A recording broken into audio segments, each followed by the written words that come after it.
चीन अपनी चालाकी से बाज नहीं आ रहा है। अवैध कब्जा करने के लिए बदनाम चीन अब भारत की सीमा पर फिर से अपने काले खेल शुरू कर चुका है। चीन ने अवैध कब्जे के लिए लद्दाख के पास 2 जिलों की स्थापना कर दी है। भारत से सटी सीमाओं पर आए दिन कुछ न कुछ खालिस्तानी दिखाने वाला चीन ज्यादा दिन शांत नहीं बैठ पाया। अब उसने लद्दाख से सटे सीमावर्ती इलाके में 2 नए जिलों की स्थापना का ऐलान कर दिया है।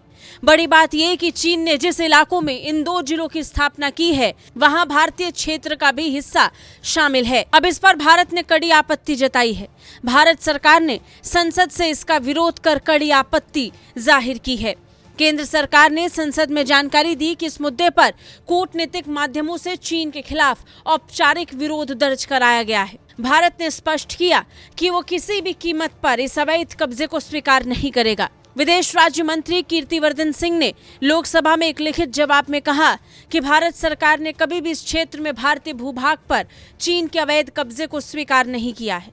इन नए जिलों का निर्माण भारत की संप्रभुता पर हमारे लंबे और स्पष्ट रुख को प्रभावित नहीं करेगा, न ही चीन के अवैध और जबरन कब्जे को कोई वैधता देगा। दरअसल संसद में सरकार से चीन को लेकर सवाल पूछा गया था।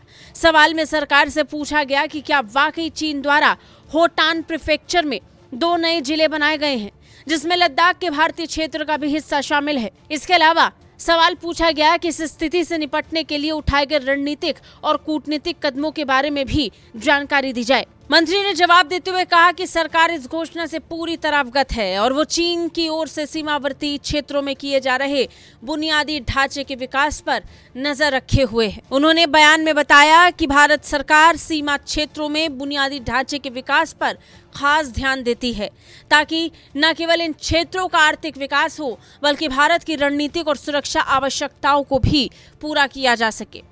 सरकार ने स्पष्ट किया कि वो भारत की सुरक्षा से जुड़े हर घटनाक्रम पर बहुत करीब से नजर रख रही है और देश की संप्रभुता और क्षेत्रीय अखंडता की रक्षा के लिए हर जरूरी कदम को उठा रही है। बता दें, इससे पहले पिछले साल ही भारत और चीन के बीच अक्टूबर के महीने में कई दौर की और सालों की बातचीत के बाद लद्दाख में विवाद पर सहमति बनी थी। साल 2020 में गलवान में झड़प के बाद से भारत चीन के बीच लंबा विवाद रहा है, जिसका दोनों देशों ने मिलकर समाधान भी निकाला, लेकिन अब फिर से चीन नए विवाद को शुरू कर चुका है। ब्यूरो रिपोर्ट, भारत तक।